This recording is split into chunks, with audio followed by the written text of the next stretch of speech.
Hello everyone. Um Today we're going to be ranking Dark Souls 2 bosses. Now there are a total of 40 bosses, 41 bosses. Dark Souls 2 is honestly a game that surprised me because I think when I first started playing it, um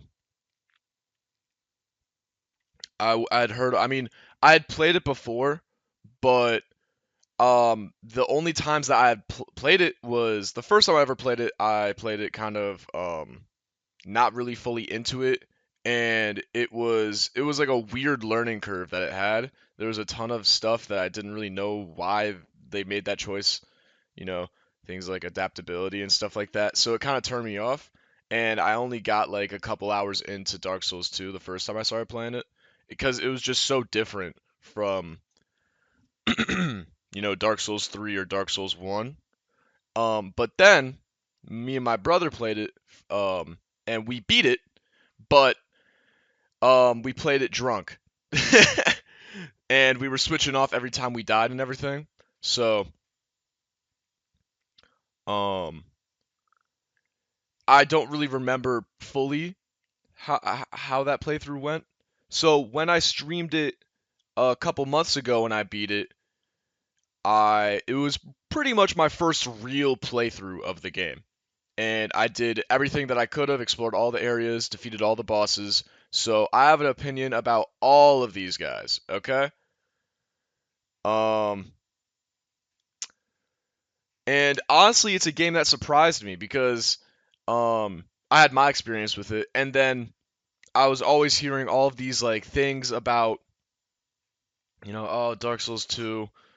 It's like it's so annoying and it's just so it's not good and everyone hates Dark Souls 2. It's like, oh, if you want to get into the Souls series, play 1 and then play 3. You know what I'm saying? Just skip 2.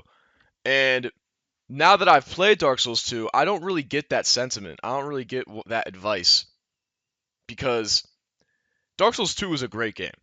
All right? I think if Dark Souls 2 had a different title, you know, it wasn't associated with the Souls games or From Software at all, and it was just a standalone game, I think people wouldn't be hating on it as much. All right? Don't get it wrong. Don't get it wrong. It's not my favorite. Dark Souls 2 is not my favorite game. Not my favorite Souls game. But I do think it is overhated. I think that a lot of the hate comes from people who haven't even played the game. They're just bandwagoning. And then a lot of the hate is also coming from people who haven't even beaten the game. They played it like, I first did, probably for the first few hours, and then we're like, okay, I just hate this. I hate the way it plays. I hate the iframes on the roll. I hate the like the movement. It's just so disorienting. Um, you know, and that's all fine, but then you go out and say that Dark Souls 2 is just a straight up bad game when you only played it for a couple hours. It's like that's not a real opinion. You know what I'm saying? If you have played the game and you sunk your teeth into it, you've gotten, a decent amount into it and or you've beaten it or whatever, and then you say it's a game that you don't like, it's a bad game, then that's fine. All right, then that's your opinion and that's valid because you've actually given it a chance. But I gave it a chance recently and I streamed it, and I had a surprisingly pretty good time with Dark Souls 2. I think, don't get me wrong, it does a lot of things worse than a lot of other Souls games. It's a lot of things that are just straight up not fun with Dark Souls 2, and that contributes to the harsh learning curve that is present in the beginning of the game. But there are a lot of things that Dark Souls 2 does right, and in fact, I would say better than other Dark Souls games. So we'll get into that as we go through the list. But today, um, I just want to, you know, come to the defense of Dark Souls 2. I think a lot of people hate on it for no reason. I would say give it a proper try first, and then you can give your opinion on it. Um, but yeah, today we're gonna start with ranking the bosses of Dark Souls 2. Dark Souls 2 is if it wasn't for Elden Ring, Dark Souls 2 would be From Software's biggest game. It's huge. There's so many places you can go to, so many different areas, different looking areas, different enemies, um, so many different bosses. There's 41 bosses. That's literally double of like Bloodborne's bosses or Dark Souls 1 bosses, you know? 41 bosses is crazy. If it, like I was saying, if it wasn't for Elden Ring, Dark Souls 2 would be From Software's biggest game in terms of like scale and content. Um, so that's enough yapping. Shout out Dark Souls 2. If I had to rank where I would say like Dark Souls 2 is like my personal favorite, like out of all of the From Software games, Souls-like games at least, I would probably say it doesn't rank very high, but that doesn't mean it's a bad game. All right, I just think it's not as enjoyable as the others. Um, it's still a good game and it's overhated. And like I was saying, if it was a standalone game, it didn't have the title Dark Souls 2, and it didn't have From Software attached to it at all, I feel like people would give it a lot less hate. I feel like people would definitely, you know, praise it for being a pretty good game. Because I think Dark Souls 2 is probably like a 6.5, maybe 7 out of 10 game. It's a pretty good game. And I personally think it's better than Demon Souls, but that's a conversation for a different day. Those are probably my two least favorite From Software games. It's Demon Souls and Dark Souls 2. After that, they're all really, really good, you know. But um yeah, let's just get right into it. Let's start with The Last Giant right here. So, realistically, there's like 3 or 4 different bosses you can fight first in Dark Souls 2.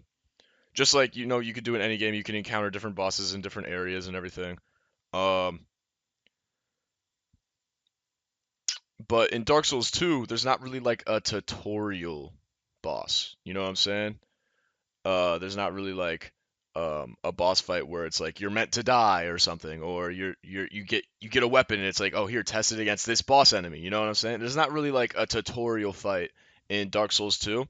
They kind of just, you spend a few minutes customizing your character and everything, and then they kind of just throw you in Majula, which is the hub world. By the way, probably the best hub world they've ever made From Software.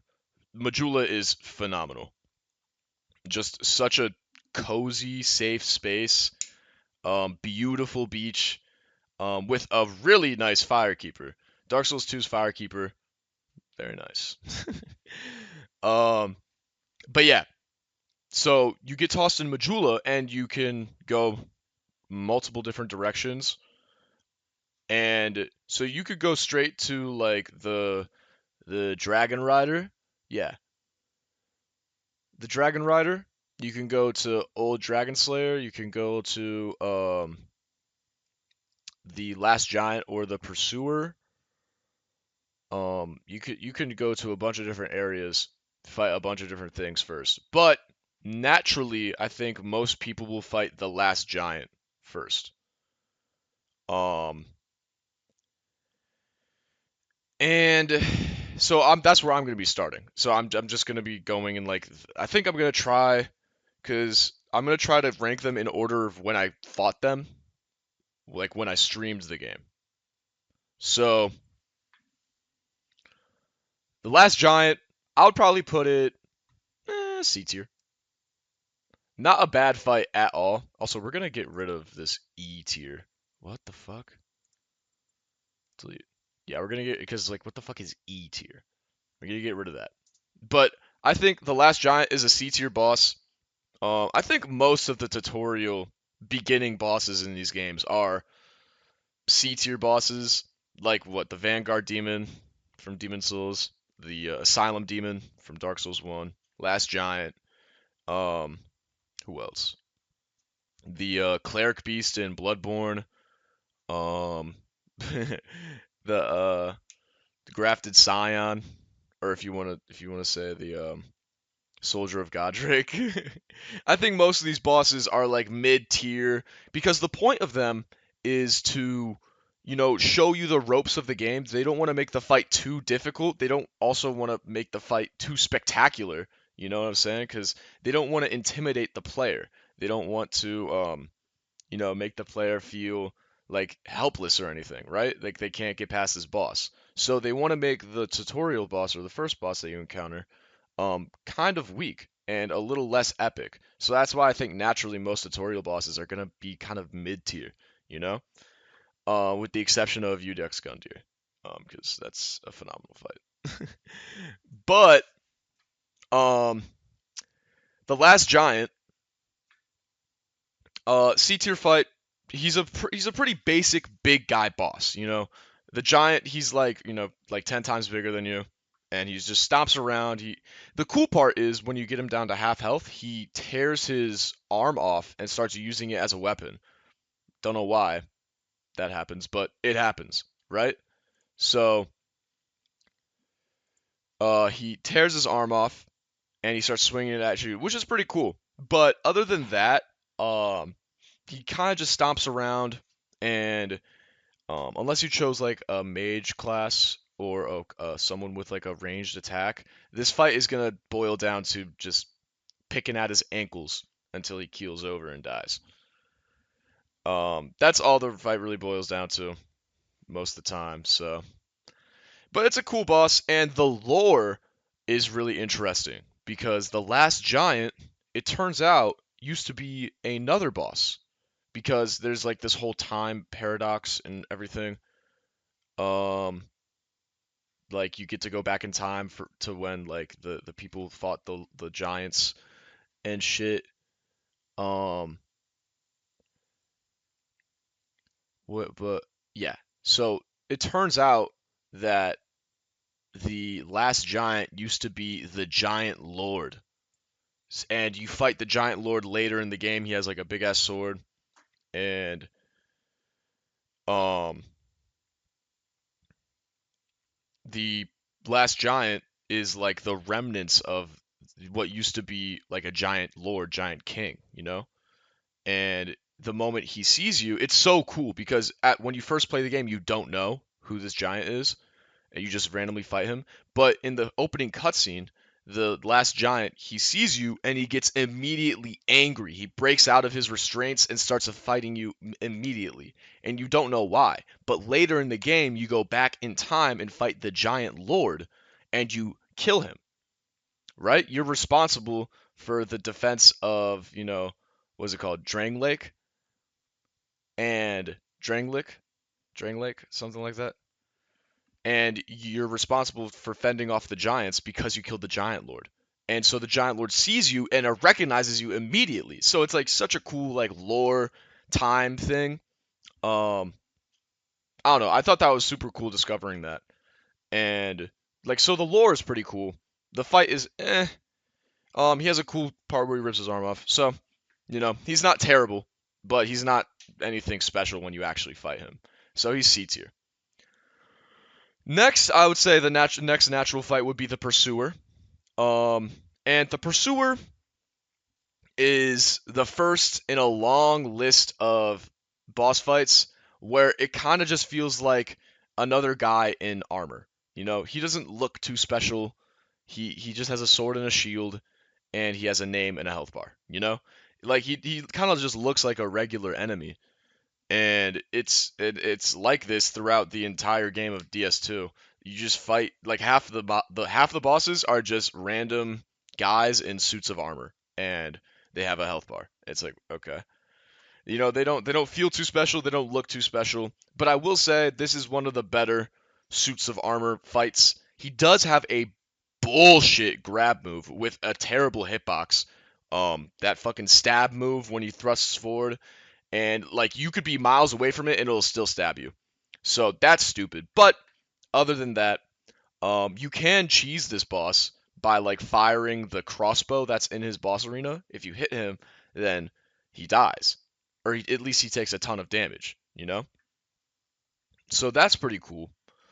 Um, but other than that, he's nothing too special. I do think he's probably a little better. He's more of an interesting fight than the last giant, but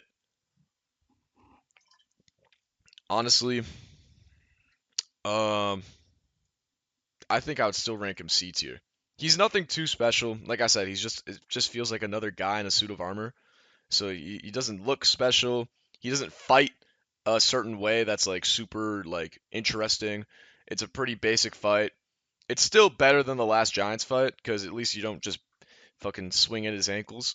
But the Pursuer is still a pretty basic boss. So that's where he's gonna rank. Um, I think next we're gonna go Ruined Sentinel and then Belfry Gargoyles. Or no, what? Actually, I think I might go like Flexile Century. Or no, I might go like old Dragon Slayer and then Dragon Rider. Okay, okay. Some of it is like has an interesting order, so I just want to make sure that I'm going in an order that makes sense. So I think in my playthrough, after I defeated the Pursuer, I went to wherever the fuck. Like the cutscene happens where you go to like No Man's Wharf or whatever the fuck. But then I leave. I left. I didn't stay there. So then I went back and I went towards the Dragon Rider area and the old Dragon Slayer. So we're gonna be ranking those guys next. And I'm gonna be honest, Dragon Rider D tier. He's not an interesting fight at all. It's another guy in a suit of armor. Um, and I swear to God, he only has like two moves. He has like a top down move, and then he has like a swipe, combo sort of thing.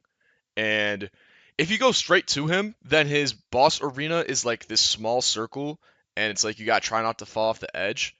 But there are some levers you can pull throughout like the area before his boss arena, and these like make platforms rise, and so it becomes a more full arena.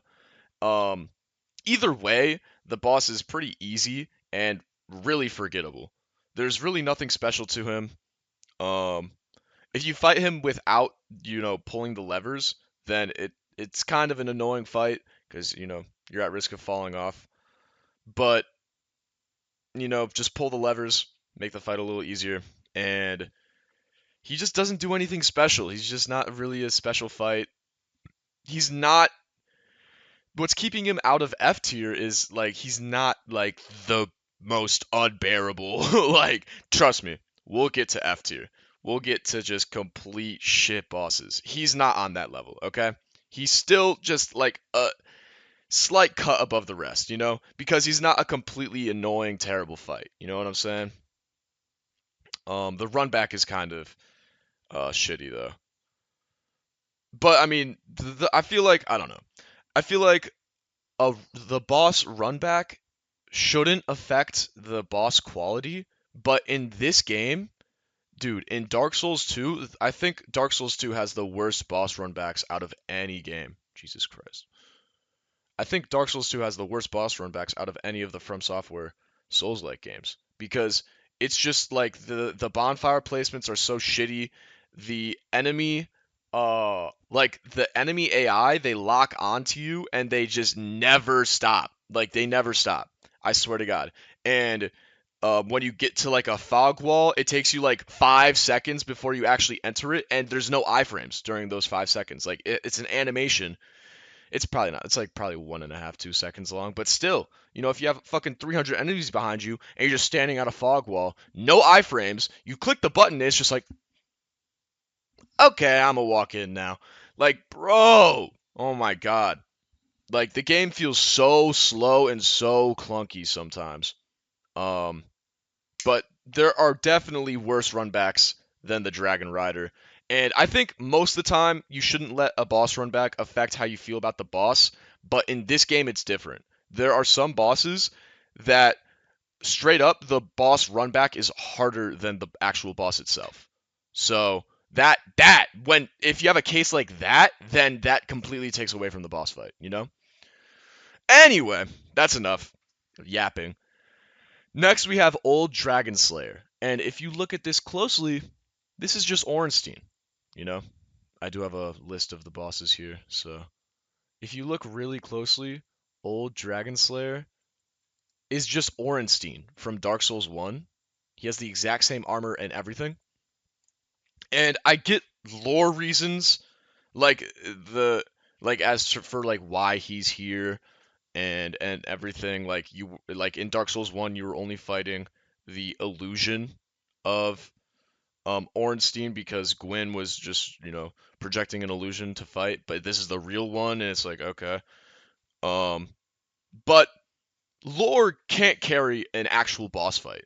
You know what I'm saying? When you're actually fighting the boss, how it feels, its mechanics, its difficulty, lore can't do shit about that. You know what I'm saying? So the lore is interesting, but the actual fight, um, spoiler alert, it is the exact same fight. I think they maybe added one move to his moveset, but Ornstein, it's the exact same Ornstein you fight in Dark Souls 1. Okay? I think they give him like an extra lightning move or something, but he barely uses it, or at least when I fought him, he barely used it.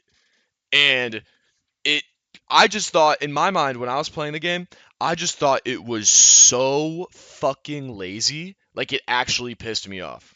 Like, when they repeat bosses in, Elden Ring or whatever, at least at least it's like, oh, side caves that you can, skip, and it's not really um requirement because like, oh, there's nothing really special in the cave, maybe a weapon or something. Um, but you can completely skip it, and it's probably just some field enemy from the same game, right? From Elden Ring. But in Dark Souls 2's case, this is a boss from a completely different game. You guys are copy and pasting an asset, not changing a fucking thing, and just putting him in Dark Souls 2. That's what pissed me off the most. I think if this was like a completely new fight and it was completely unique to Dark Souls 2 and like somehow there was no Ornstein in Dark Souls 1, then maybe I would rank this higher, but seriously, I think this is worse than Dragon Rider. And it's not even because the fight is bad. I would say that probably the fight is probably more enjoyable than Dragon Rider. It's better mechanically because it's a straight ripoff of a good fight in Dark Souls 1. Like if I wanted to fight Ornstein, I would just play Dark Souls 1. I wouldn't play Dark Souls 2. You know what I'm saying? And like the fact that it's just like a straight ripoff and straight copy and paste just made it feel so lazy. And it's like, why? It's like, why? Why? And they only give him like one extra move that he never uses. It's like so weird. I don't know. Maybe I just have like some sort of personal vendetta. Like maybe I'm giving a biased reaction. But like to me, when I first saw him, I was like, oh, that's Ornstein. And then I was fighting him and I was like, this is still just Ornstein. And I was like waiting and I was waiting and it never came where like the big move came out and it's like he transforms or something or he has a phase 2 and he's completely different. No, it's still just Ornstein. And I think because of the sheer laziness of the fact that this is just a copy and paste boss, I think that's what takes him down. Because I think maybe I would probably rank him B tier. If he was like a unique boss and he didn't exist in Dark Souls 1, maybe I would rank him like low B tier. But dude, this fight it just feels so lazy, and I hate that. I hate that. It's excusable in Elden Ring because at least they're just copy and pasting their own enemies from Elden Ring. You know what I'm saying? And it's in some cave that you have to fucking go out of your way to find, and it's completely skippable. I get that Old Dragon Slayer is technically skippable as well, but Elden Ring has like 200 bosses. Okay, this game only has 40, and you're telling me you had to copy and paste a boss from a different game? Like, that shit pisses me off. So, but maybe he's not worse than Dragon Rider. Okay, maybe that's a little harsh. Because Dragon Rider only has like 2 moves, okay? So, at least the fight is better than Dragon Rider. But holy shit, I just thought it was so lazy, and I hate that. Um, but after that, you get to go to, um, what is it called? Like the pirate place? You get to go to the pirate place after that. You take a ship, you sail over to wherever the fuck, and you end up there. So Next, you would naturally fight the Flexile Sentry, and this boss is complicated. It's weird to explain this boss because um I think he's an interesting fight. Usually the strat is when you fight any sort of enemy or boss, usually it's like the Dark Souls strat is to like circle around them, you get out of their range of where they can attack and you hit them in their back. But this guy, he's like Siamese twins or some shit. He has two people in one. And there's one on the front with like fucking swords, and there's one on the back with like spiked clubs.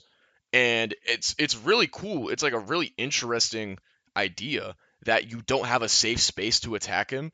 So it's like, okay, which it's like you have to choose your preference. Which do you want to fight? The club guy who has a certain move set or the sword guy who has a certain move set? And then they have moves where they like flip around and it's like, okay, well you got comfortable fighting the sword guy. Well, guess what? Flip. Now you're fight like that's interesting. That's actually a really cool idea. And um I actually really enjoyed like the nuance of fighting this guy. It was like super interesting. I'd never seen it before in a Dark Souls game. It was just like really interesting. Like there wasn't a safe space to go. Like you know how you circle around, like you can't do that with these guys. Um, so I just thought it was really interesting fighting him. I think the only downside is that there was a gimmick to the fight. Not even. There was a timer to the fight, rather.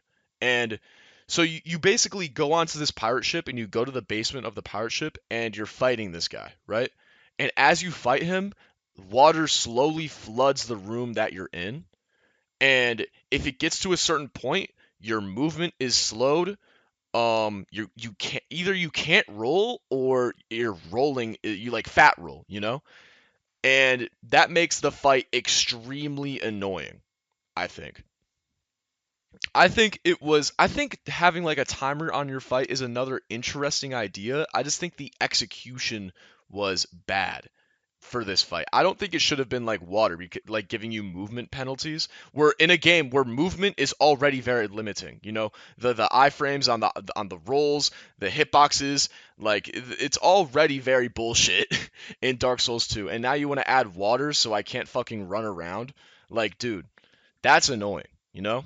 I think if it was like fire, well, obviously it's a ship in water, so that wouldn't work. But I think if it wasn't water and maybe like some sort of other like natural timer to like force you to get in close and fight with this boss, like if it was fire around the edges and so like limiting your space to move instead of limiting your movement speed, I think that maybe would have been better.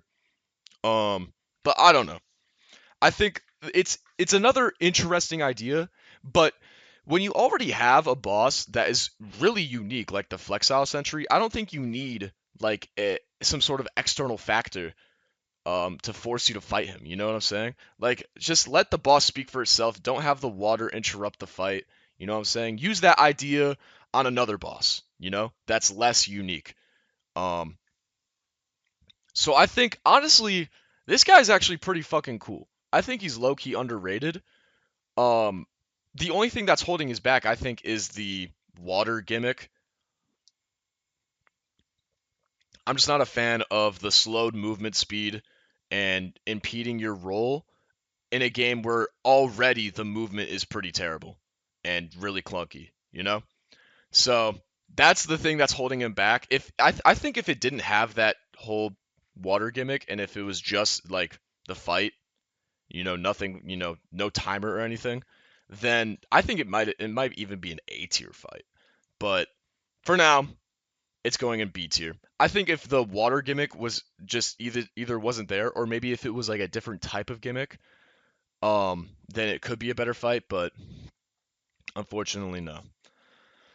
But anyway, either so in the timeline, either you go defeat the pursuer and you get teleported to um or you get flown to by some birds.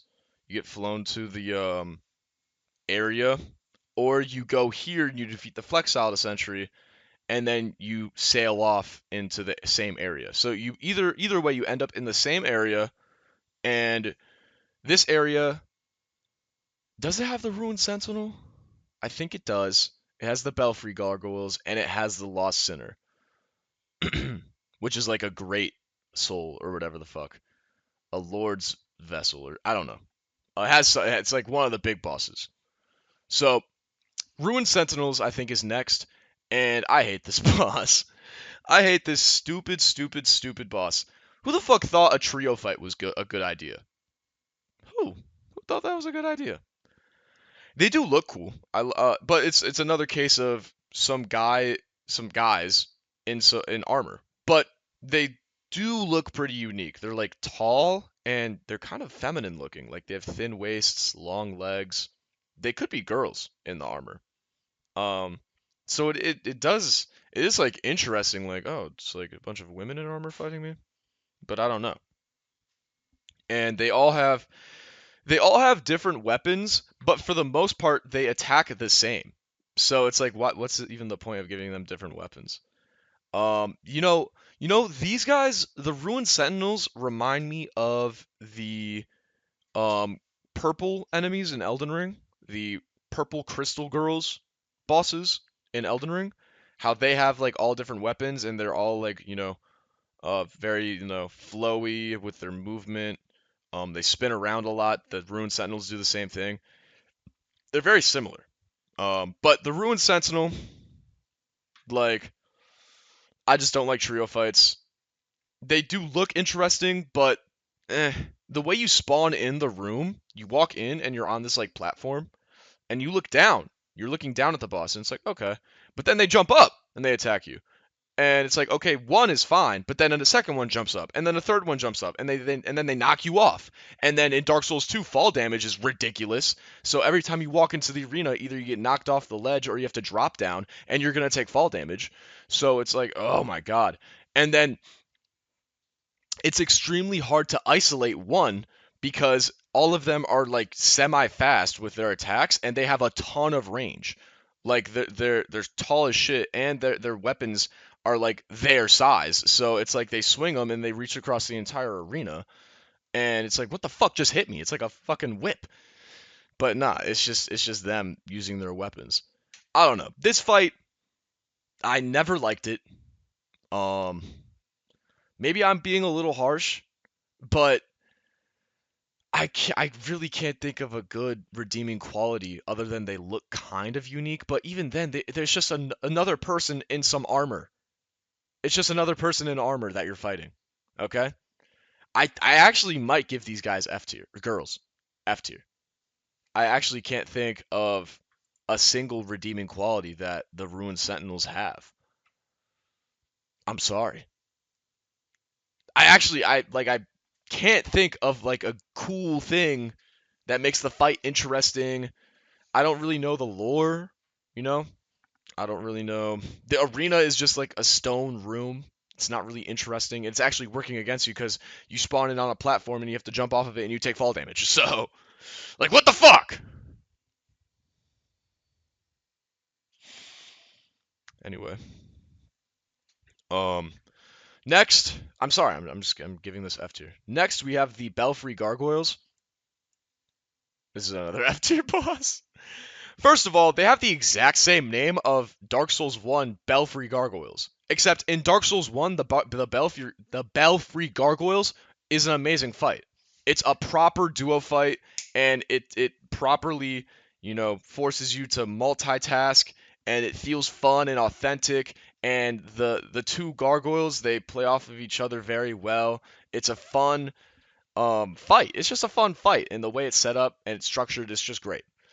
It's like in this, the Dark Souls 2 Belfry Gargoyles is like if you took that and then just shit all over the idea and said, "Hey, you know how there was two? How about like fucking eight of them?" Like what? What? This is a complete gank fight, and it's so annoying. It's so annoying. If you do get at this point in the game, if you do get strong enough, it's an easy fight. But this is still pretty early in the game, so it's very likely that you don't have a very upgraded weapon. You may not be a very high level. You may be still upgrading adaptability because that's a stat. Anyway, um, so by the time you get to the Belfry Gargoyles, it's at first it's just one, and then it's like, okay, this is just one of them, and then there's two. Okay, another one spawns in, like in Dark Souls 1. Okay, well now there's three. Like 20 seconds later. Okay, okay, there's three now, I guess.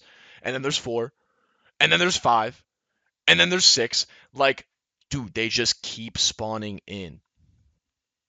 And I think there's eight of them. I think there's eight of them.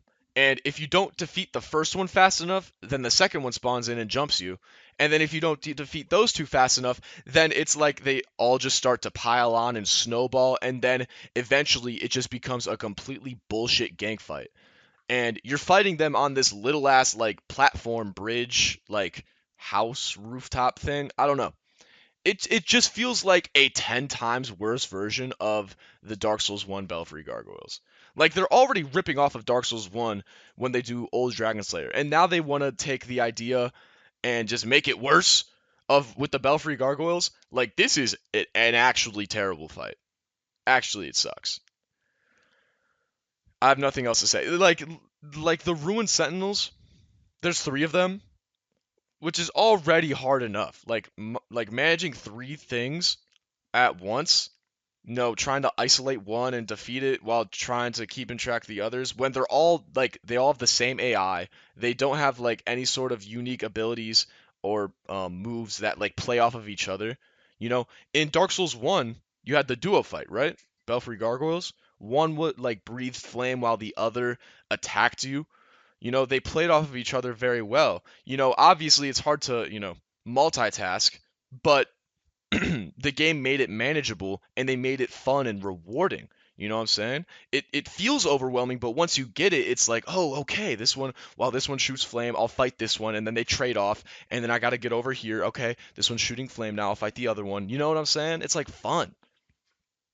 But the Ruined Sentinels and the Belfry Gargoyles are not unique from one another. They have the same AI. They have basically the same moveset. So they all have this instinct to just jump you. And that's not fun. That is not fun. And you'll see that this is a theme in Dark Souls 2, that a lot of the enemies and bosses in this game, they are difficult, but they aren't difficult in a fun way. It's this artificial difficulty that this game makes, and you'll see what I mean, because difficult is fun when you're learning a boss's move set and you're getting used to its arena and its moves, and it's intuitive, it's fun, and it's not bullshit, right? Or at least if it is bullshit, then you learn how to play around it.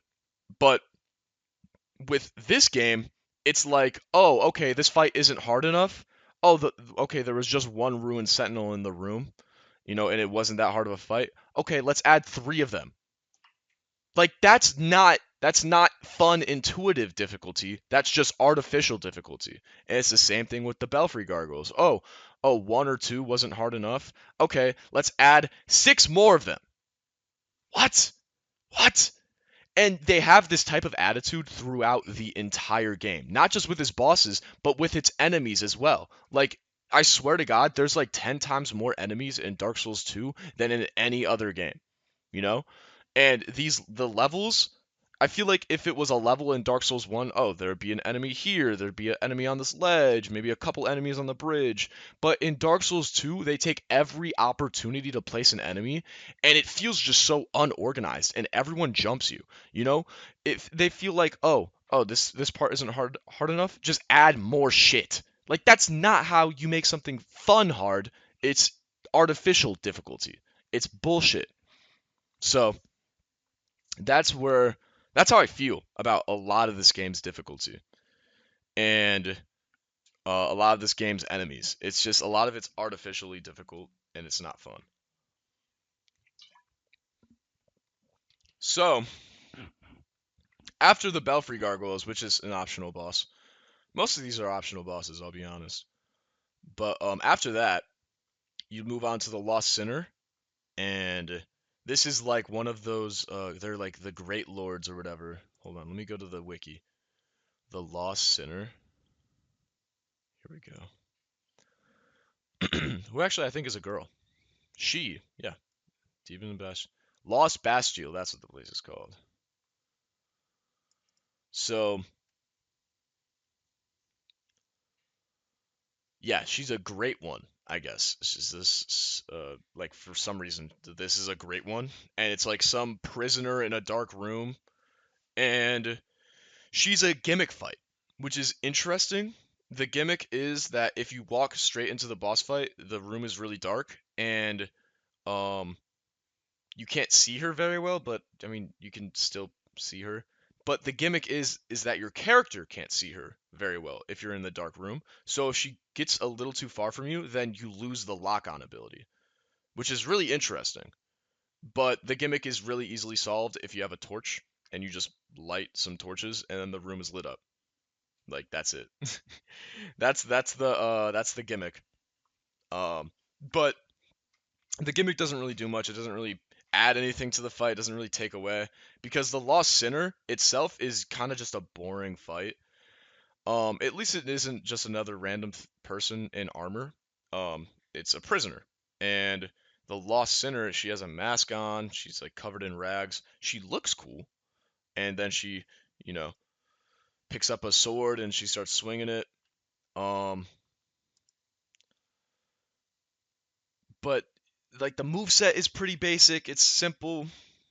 Um, I feel like if she was more mobile, like if she was jumping around, doing like big thrust attacks or slam attacks, then maybe she would be more of an interesting fight. But the way I remember it, I defeated her first try, and without, I don't even think I did the gimmick properly. Um, so I fought her, and she wasn't really hard. I don't remember. I don't really remember much about her, and I don't know. It's just like it's just kind of a forgettable boss. I do think she's. I don't know. I don't know. I don't know. Probably, I would say. I don't want to put her C tier, but I do think she's better. I don't know. She's better than Dragon Rider. And I do like the fact that she isn't a copy and paste, so she's definitely better than Dragon Slayer. But does that make her above D tier? Because I think I like the last giant fight better. It looks more interesting. The lore is better, and she's not better than the Pursuer either. Um, I don't know. I think honestly, D tier, top of D tier, because if you think about it, she's supposed to be like this great one. She's supposed to be one of the like main boss fights in the game, and she kind of is just underwhelming. It's a prisoner with a sword. She swings it, and she doesn't have any like cool or special moves. Like I don't know. Like what? I just want to like look up. Yeah, like what does the fight look like? Damn, parried. Like, do you see what I mean? Like, you fight this thing. She has like a couple of different like swing moves, maybe a thrust move or two. I just feel like if she was more mobile with her actual move set, like maybe she had like a jumping attack or maybe like some sort of dash attack where she dashes to you with like a big thrust. Like if she was all over the place, I feel like maybe this fight would be better. Like she had more mobility or something. But look, she has like three moves. Like this is supposed to be some sort of great one. Like this does not feel like a main boss fight, you know? I do like the way she looks though. Um, but that's about it. She's not an F tier boss though. She's not like unbearable like the Belfry Gargoyles. So what's up? What's after that? Where would you even go after that? Hold on. Let me let me think. Because um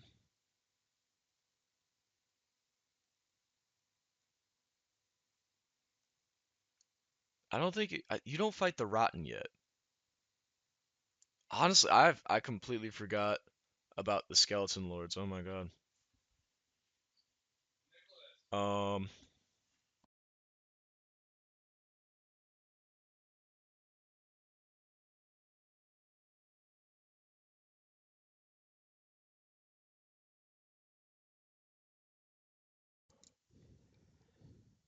Sorry about that.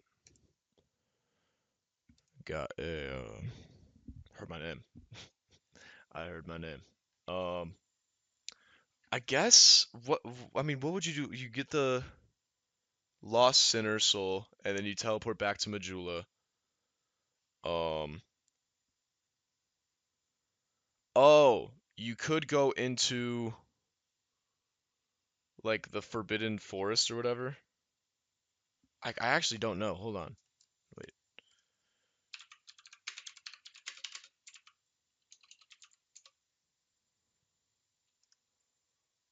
Oh, great quality. What the fuck is this? What the fuck is this quality? Bro, move. Okay, fucking the Shaded Woods, rather.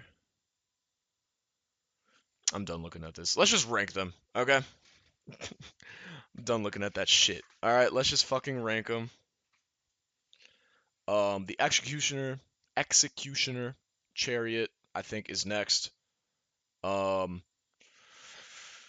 and what do I even say about this one? It's a weird fight. It's a don't get me wrong, it's an extremely unique fight. The arena is a big circle, and the chariot is just chasing you down this circle. There's like little divots in the arena where you can hide in, and there's like skeletons, of course there's ads like throughout the arena. And eventually you get to the end of the circle, you pull a lever, and then like the chariot breaks down. Um, and then you fight the horse or whatever. And the horse has like two moves. It has like a charge move and a kick move. It's not really that special.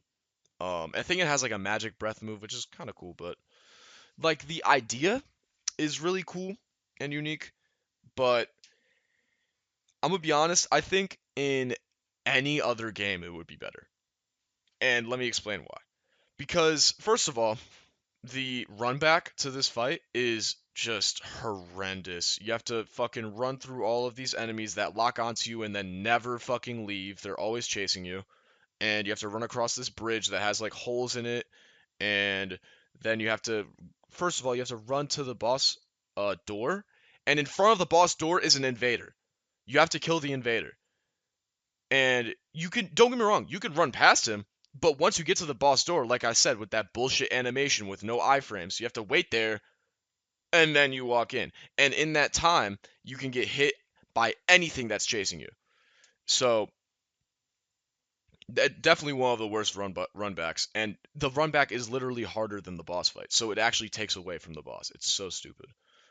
Um, the Executioner Chariot though itself, I think the boss fight would be better if it was like Dark Souls 3.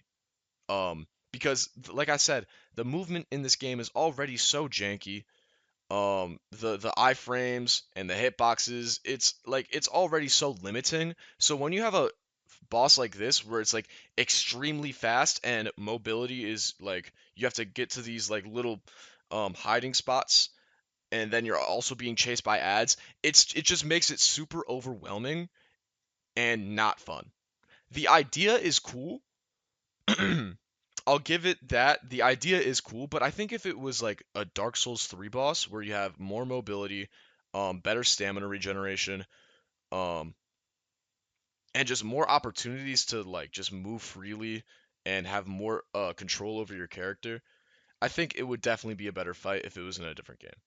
So it's not an F tier boss. I still think it's better than these guys, but it's definitely gonna go in the worst of D tier. I'm only putting it in D tier because I like the idea and it looks pretty cool to have like a skeleton on a chariot with dead horses and they're chasing you. Really fucking cool. And but the thing is, actually, the worst part about this fight is that they took this idea and put it in Elden Ring and spammed this fucking enemy type in those dungeons. You know exactly what I'm talking about. Those fucking chariots that just chase you up and down. So fucking annoying. Um, so that's the worst part about this fight. But next, you fight the Covetous Demon, I think, before her. Then yeah. I'm trying to like figure out what the order of the fights are.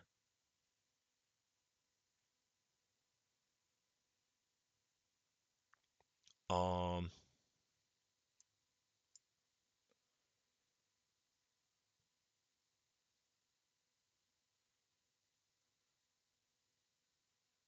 but I'm just confused. I guess I'll just do the Skeleton Lords next. Um, so the Skeleton Lords, it's I think probably just a worse version of Nito. You remember the Nito fight in Dark Souls 1 where it's just a bunch of skeletons and then like a big skeleton? That's all this fight is. Um, like literally. Literally that's all this fight is. It's just a bunch of skeletons.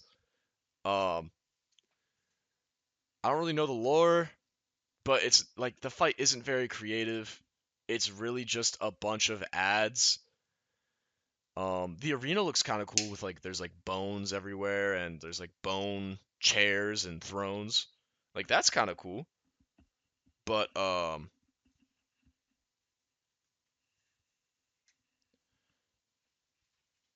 nothing special. I'm gonna probably put it in F tier. It's probably, I think it's probably in between. It's not as bad as the Belfry Gargoyles. This fight sucks. Oh my god, and we have another F tier fight. The Covetous Demon. This is probably the worst so far. This sucks. This fight sucks. Oh my god, this fight sucks. And he has like two moves. It's literally like fucking what's his name? Jabba the Hutt. Like that's literally what he looks like. Oh my god. Like this is literally the Covetous Demon. That's literally what he looks like. He looks like this guy. I mean, shit, let's find him.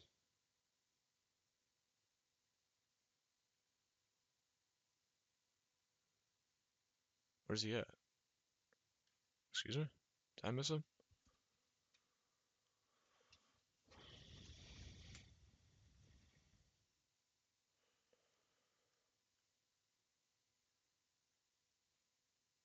Oh, here he is. That dude, like, look at it. Look at him. He literally just looks like Jabba the Hutt. Just crazy, crazy work with this boss. He has like two moves, just an uninspired look. Um, he literally his two moves are he flops over, and if you're under him, then you take damage. And then he has like I think like a bite move or like a I think he like sticks his tongue out and wiggles it or something. It's weird, dude. It's weird. Like it's such a lazy boss. It's so bad. It's so uninspired. Luckily it's easy. All right. He's not like a boss where it's like artificially hard or like annoying, you know? He's just an easy, forgettable boss fight. So get the Covetous Demon out of here. um, Next, I think, yeah, you would go up into like the windmill area. Oof. And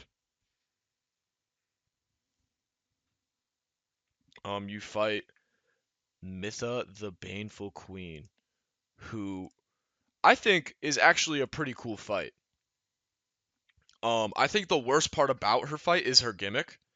The fact that you have to burn the fucking windmill randomly. Like, who the fuck thought of that? Like, why would that? Because if you don't do the gimmick where you burn the windmill, then you walk into her boss arena, it's all covered in like poison swamp things, so you're getting poisoned.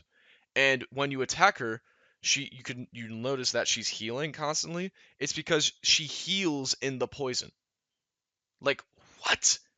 And you have to burn a random fucking windmill to get rid of the poison. Like, who thought of that? That's such a shitty gimmick. And holy shit.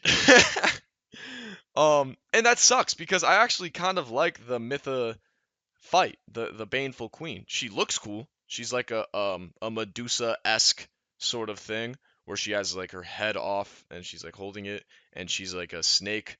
Um like instead of a mermaid, she's like a snake, half human, half snake. It's pretty cool. Like her design is cool. Her fight is fun. Like she has a cool move set. Like the actual fight itself is cool. And it's just that it's the arena and the gimmick that ruin it. It's kind of the same story with the Flexile Sentry. I don't like the Flexile Sentry like timer water gimmick where you have to defeat the Flexile Sentry quickly before the place floods. I don't like that gimmick, and I think it takes this fight down a peg. And it's the same thing with this fight.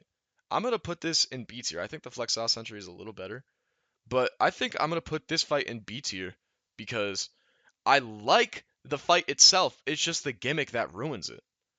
So shout out Mytha. I think she's a good fight. All right. So after that, you move randomly. You go from this like poison um area to this fucking lava volcano area. Yeah, that's one thing. That's one of my big complaints about Dark Souls 2. None of the areas feel connected at all. Like how the fuck do you go like how are you moving up this tower and then you somehow end up in hell? And like there's lava everywhere, but like 20 minutes ago it was just like some like random dirt poison tree, like how the fuck do you go from that to that? Whatever. Besides my point. Um oh boy, do I have some opinions about this place. So this lava area, it's infamous and you're fighting all of these like samurai knight dudes. They're like holding katanas but they have knight armor. They do look cool. But dude, this area spams this enemy. If you ever like are looking for an exhibit A of how DS2 just like, oh, instead of adding new enemies or making the current one better, let's just spam a bunch of them and that'll make the game artificially harder. If you're looking for an area that does that, it's this area. It's like the Smelter Iron Castle or whatever the fuck. It's this area where they just spam all of these black knights everywhere. Like they are everywhere. And it makes the boss run back so bad. If you don't defeat the Smelter Demon first try, the boss run back is terrible. Speaking of the Smelter Demon, this fight is actually fine. This fight is actually decent, okay? Um he looks cool. He has like a fucking smelting core in his core, his stomach, and he has a flaming sword. I don't like the gimmick where he like enters his third phase and he's like really flaming, and so when you get close to him, you take a little bit of damage. Don't like that. Um, but other than that, the boss is it's fine. He has like 3 or 4 different moves. Um, and it kind of just the boss kind of drags. He has a lot of health, at least in my experience. It kind of just drags. He does like the same 2 or 3 moves over and over again. You know how to dodge it, so it's like okay, just hit him, dodge back or do whatever, hit him. It just becomes boring. I think he looks cool and he's a fine fight. I really do think it's just the boss run back that just fucking makes the fight dreadful. And like I was saying, when the boss run back is harder than the actual boss itself, that's how you know you fucked up, and that's how you know like the boss um isn't really that cool. So just because he looks cool and isn't like a fucking ripoff or isn't like complete shit, I'll probably put the Smelter Demon in C tier. I just don't really feel some sort. I'm kind of indifferent about him.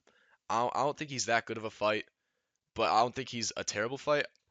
It's just the run back that holds him back. And I think his move set. He has like 2 moves. Not very interesting. But then after the Smelter Demon, you go through more bullshit with a bunch of enemies being spammed everywhere. And then you get to the Old Iron King. Um yeah. This fight I don't even know what to say. This fight really reminds me of the Dragon God from Demon Souls, where it's like you fight him in like sort of the same setting, where like there's a bunch of lava and fire around him, and he's like this big guy. Um, but then the fight ends up just being like really shit. Like the fight itself for the old Iron King is really underwhelming. Um, he looks cool. He has like a demon face and he has like a laser attack, but he just it's like he knows two moves. He has like a fucking fist attack and then he does it and you attack his fist and then he has like that laser attack. And the boss arena is tiny. So it makes it really annoying um to fight this guy. So I would probably put old Iron King. He at least he looks cool. At least he looks cool. So I would probably put him. I don't think he's completely F tier because he looks cool and his fight is pretty easy. It's not like it's bullshit or anything. Um, I want to put him in D tier. I think probably bottom of D tier is fine because I think all of these other fights are better. Okay, and then you've defeated your second. So he's oh yeah. Also he's also another like great soul holder or whatever the fuck. Um, like he has like the like he's a great one basically, like the Lost Sinner was. And it's another example of these great ones that are super important and they're like main boss fights. Um, they're just kind of underwhelming, you know? So, Old Iron King, D tier. So after that, um, you've defeated two of those great soul people, and then you move on to you probably found the guy who's like sells you ladders, Ladder Man. He allows you to go into that well that's in Majula, and then you descend down into madness because you probably go to one of the worst areas of the game, and you find the Roll Rat Vanguard. Oh, hello! And then you find the Road Rat Vanguard, which is I'm not even like I don't like. Do I even have to say anything? This shit is ass. It's a fucking terrible fight. It's just a bunch of rats. Um, it's just a bunch of rats. Not really anything like special about it. What's up, D-Man? Dark Souls 2. Yeah, Dark Souls 2 tier list. The best game in the franchise. Indeed. What are you doing? I gotta go deliver some stuff at Goodwill. Oh, okay. I go to Jules after. Do you want anything? No, I'm alright. I'll see you. Whew. But yeah, Royal Rat Vanguard, not a good fight. It's literally just a bunch of rats. It's it's like the Skeletons Lords, where it's like they just copy and paste a bunch of assets, and that's the fight. But the rats, it's like you can't even tell which one is their leader. You know what I'm saying? They all look the fucking same, and you fight them in this little tiny room. It's so fucking annoying. Like who the fuck? Who thought this was a good fight? Who thought this was a good idea? Oh my god, who thought this was a good idea? Just thinking about it pisses me off.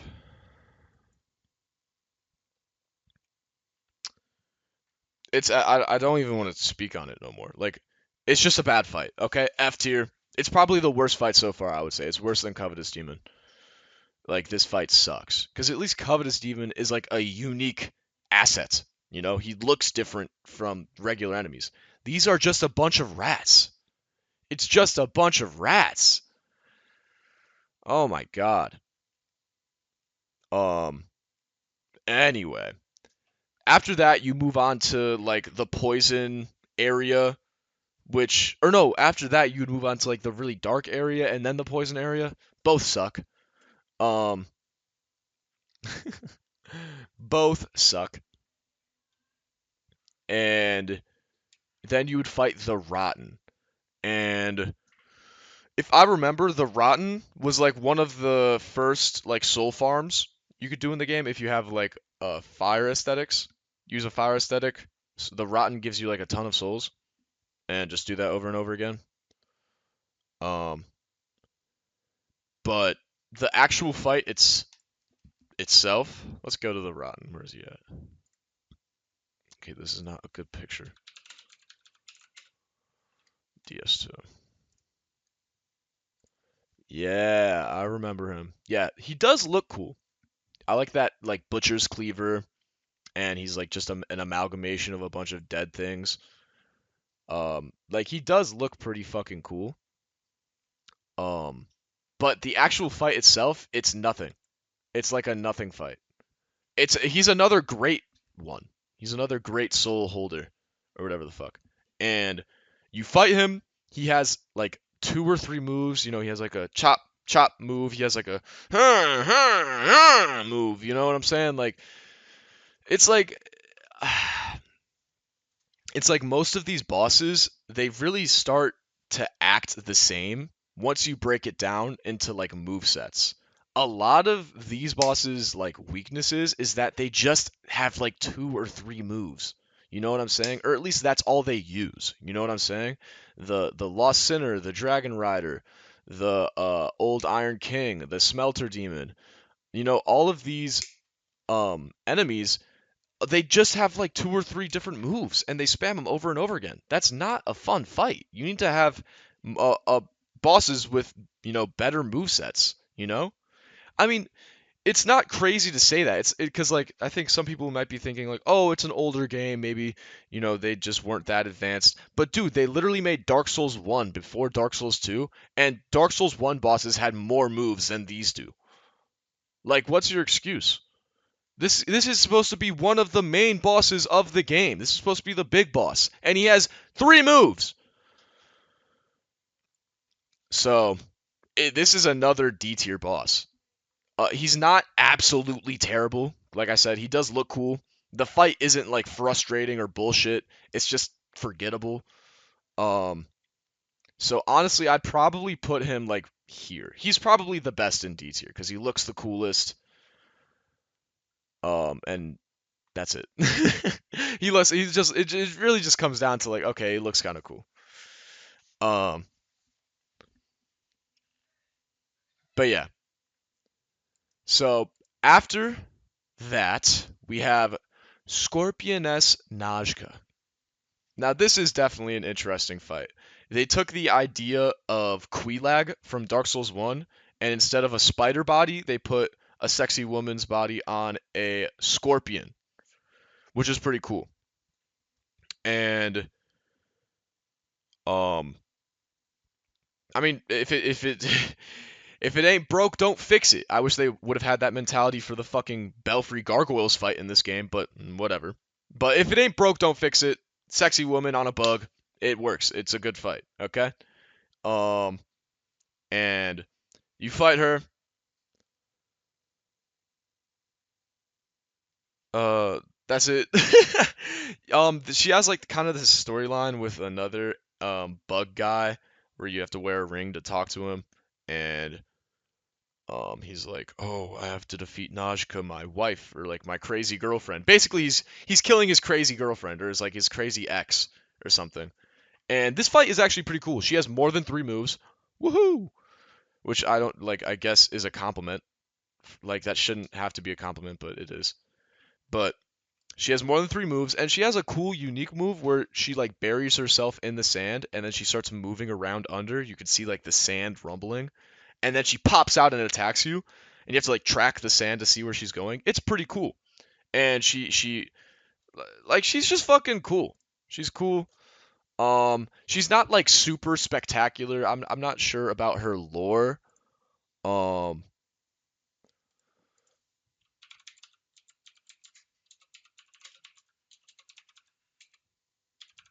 just want to look her up. just to see. Yeah, so this is how she looks. Like literally, she's like a copy and paste in terms of the female model of Quelaag. Like she has her hair over her nipples, you know what I'm saying? That convenient censorship. But this is what she looks like. She has a cool little spear sword thing she attacks you with, and the scorpion obviously does a couple of attacks. You know what I'm saying? Like she's a cool boss. She's not anything too special.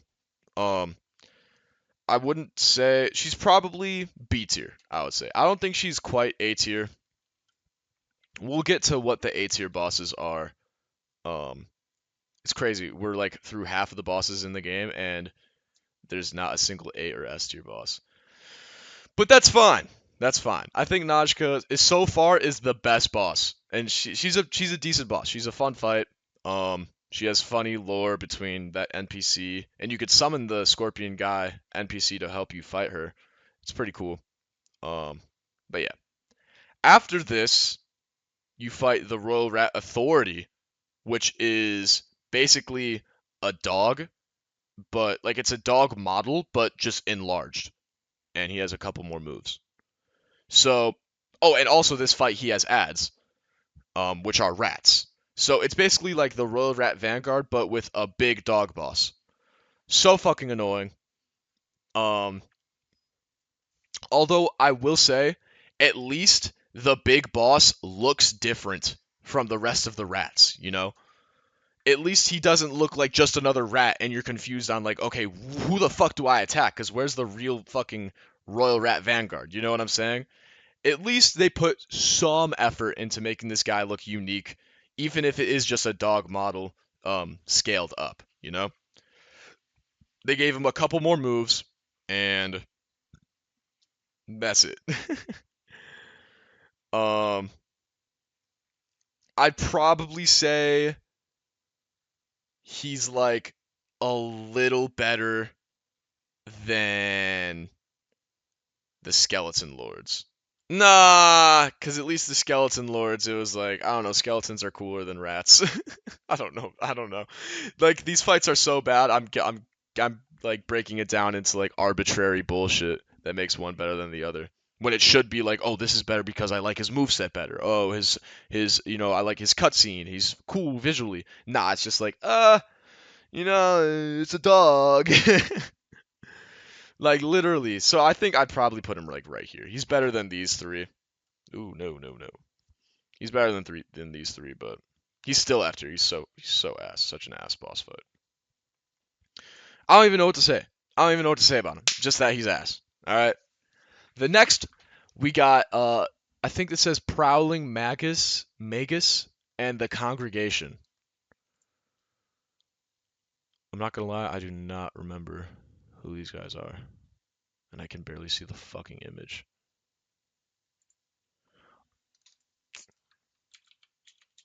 But Prowling. Oh, this fight is so fucking bad. Oh my god, yeah. So randomly you walk into this like unassuming building, and it's literally just a bunch of random enemies, like basic enemies. These are like the basic zombie type enemies where they just you know? And then there's like a random mage, you know? Or like a necromancer in the middle. This guy is so fucking weak. I forgot who he was. That's how forgettable he is. Like I didn't even remember fighting him. But now that I look at the arena, I do remember. Um, he's literally just like a mage wizard sort of thing. He has like a few spells, but if you go right to him and attack him, he's really weak. You kill him immediately, and then all of his ads are just like enemies, like random NPC enemies that you fought before. You know, like he's not special at all. This is another F tier boss. This actually, I'm gonna be honest. This might actually be. I don't know if it's worse than the rats though. Cause like I was saying, at least you can tell who like the leader is, who the big guy is. You know what I'm saying? With the rats, it's like you're playing a guessing game every time because they all look the fucking same. and they just keep spawning in, and you get overwhelmed. You can't fucking tell who the fucking uh Royal Rat Vanguard is, you know? But at least with this guy, you know who Prowling Magus is, you know? You know who that is, you know? He's right there. Jesus Christ, I'm losing my mind. Shit boss. Anyway. Mm-mm-mm. Anyway, you move on to Duke's Deer Freyja. Freyja? I'm not sure. And I'll be honest, this fight is pretty fucking sick. I'll be honest, this fight is pretty fucking cool. First of all, dude, these pictures on the wiki are so ass. Like, Duke's Deer. Here we go. Oh, fun fact, he's in Night Rain. But in Dark Souls 2, this is what it looks like. It's a fucking giant, disgusting spider. And I love it. Spider bosses are usually really fucking cool, I would say, in video games in general. Alright, and this is no exception. This boss, great, cool looking, you know? Like, that's cool art. But, I would say the only thing holding this boss back is that it has ads. And it spawns the ads like all the time, and it's just a bunch of mini spiders. Um, but that's really the only downside to this boss. Other than that, he has some cool moves. He has like a stomp move with his feet or her feet or something. I don't know. Its feet. Stomp move. It has like a bite move. I think it shoots webs, but it also shoots a laser, as you can see right here. It also it has a laser move randomly, which is pretty cool. Honestly, I really don't have much to say about this fight. I'd say the only thing holding it back is that the fact that it just keeps spawning ads that are pretty annoying. But I do like that the weak point is its face. If you attack its feet or like its body or anything, it doesn't do much damage, but its face it does a lot more damage. So it forces you to get within its range of its like a lot of its best moves. So it's like fun to play around that weak point hit. You know what I'm saying? It's like luring you in like a spider would. It lures you in to its trap. You know what I'm saying? I like that. So this honestly, this might be our first A tier boss. I'm gonna put this I'm gonna put Duke's Deer Freyja A tier. I actually really like this fight. Not a lot of complaints. So then after that, that's the fourth great, right? Yeah, because the Rotten, Lost Sinner, Old Iron King. Yeah, that's Duke's Deer Freyja is the fourth, like great soul holder or whatever the fuck. And then you're able to go into this mansion that has like a bunch of like fucking freak shows and a bunch of things in cages, crazy shit. And then you find the Guardian Dragon. Um which this is another example of how like nothing is like no area is connected. Like the connection of these areas is so weird because you move from like this random mansion all the way to like this fucking like dragon temple in the sky. Like how the fuck how? Anyway, the next fight is the Guardian Dragon, and this fight is ass. It's not even ass. It's just like such a forgettable dragon fight. It's just such a dragon, especially compared to what you know that they could do with dragon fights with Kalameet from Dark Souls 1. Like that was a good dragon fight. Kalameet was a good dragon boss fight. And to go from that to the Guardian Dragon is really underwhelming. It's not really that fun to fight. It kind of just spams that flying, at least in my experience, it spams that flying fireball attack where it just flies, it floats in the air as it breathes fire, and then it just lands. All you have to do is just run away. Then like it's just not a fun gameplay loop. But I will say it's not the worst dragon somehow. It's not the worst dragon fight in this game somehow. So it's gonna go probably here, because it's still a dragon, you know. So I'd probably put it like right here. It's not a great fight though. You know what is a really shitty dragon fight? The Ancient Dragon, something that we're about to rank next. Um, the Ancient Dragon is genuinely so shit. Um, it really baffles me because you think that like after what Dragon God from Demon Souls, it's like okay, there's no way they can top that in terms of who's the worst dragon fight. But then they somehow manage to top the worst dragon fight with Ancient Dragon. It's this ginormous dragon. First of all, he's huge and he looks cool, and he's at like the top of this like dragon temple, and he's just resting, waiting for you. It looks really cool, right? But holy fuck, this guy sucks. This guy sucks. Um, when I fought him, oh my god, I have such a funny clip. But when I fought him, it was like he had so much health. All you have to do is attack his like toenail over and over and over and over again to do like slowly build up that damage, and then he just dies somehow. Um, like the it feels like he only has two moves. I know he has more, but I feel like his only two moves are like the fly away, fireball on the arena attack, and then maybe like a tail swipe or like a stomp or something, right? Like this dragon looks so much cooler than it actually is to fight, and he fucking sucks. I'm putting him in F tier. I actually might say that he's the worst boss in this game so far, at least. I mean,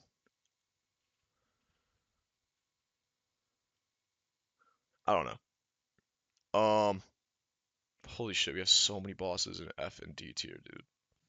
So, fun fact, my dad's making smash burgers, so that's cool. Um, they'll be ready soon. I didn't even know that was happening. But, um,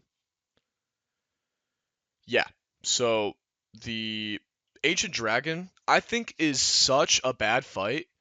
It's I think the main reason I think it's bad is because it's supposed to be this dragon. It's an ancient dragon. It's fucking huge. It looks cool. All of the lore is really cool.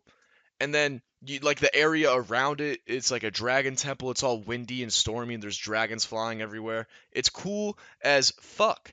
And then when you finally get to fight him, it's such an underwhelming fight. It's so fucking boring. All he does is fly away and breathe fire, and then sometimes he'll have like a tail swipe or like a stomping move. It's such an annoying fight. And he has so much health. You fight him for like 10 minutes, like 20 minutes, I swear to God. And I think the only reason I have him at the bottom, I mean, other than the fact that he's a shit boss, is the fact that it's a dragon. He's supposed to be cool, and he's just such an underwhelming fight. At least the guardian dragon is like okay. I mean, it's small. It's like trapped in this cage, and it's kind of random. You know what I'm saying? But the ancient dragon had so much going for it, like so much, and then it just ends up being ass. So that's why I think so far the ancient dragon's probably at the bottom. It's the worst fight. Anyway, now we move on to an actual good fight, the Dark Lurker. Um, and this fight is actually pretty cool. It took me till the end of the game to find out that this fight even exists, but it's like a demon angel. It looks pretty cool. Yeah, here's what it looks like. This is a good picture. Yeah, it looks pretty cool. Um, and it's basically like this cool like mage thing, and it spawns like light swords, attacks you with those. It has like lasers shooting at you, and then you fight him long enough, he like clones himself, and it's like, oh, which one's the real one? Um, like this is done in a cool way. You know what I'm saying? Where halfway through the fight, he clones himself, and then the clones are really weak. You know, so it's like, okay, this one's not the clone, and then I'll move on to the next one. You know, it's not like the Royal Rat Vanguard where you can't tell which one is which because they all look the same, and there's like 15 of them, and they all have the same health. You know what I'm saying? So it's like literally you can't tell. Um, but yeah, this fight is cool as fuck. Looks cool. Cool move set. Um, just overall great fight. I don't think it's an S tier fight. We will get to the S tier fights. I swear to God. I swear to God, all of the S tier fights, I think all of them are DLC fights. I think. But I think the Dark Lurker is our second A tier fight. It's better than Duke's tier Frazier, I would say as well. Dark Lurker, really good fight. Um, so next we have the Giant Lord. Would that be next?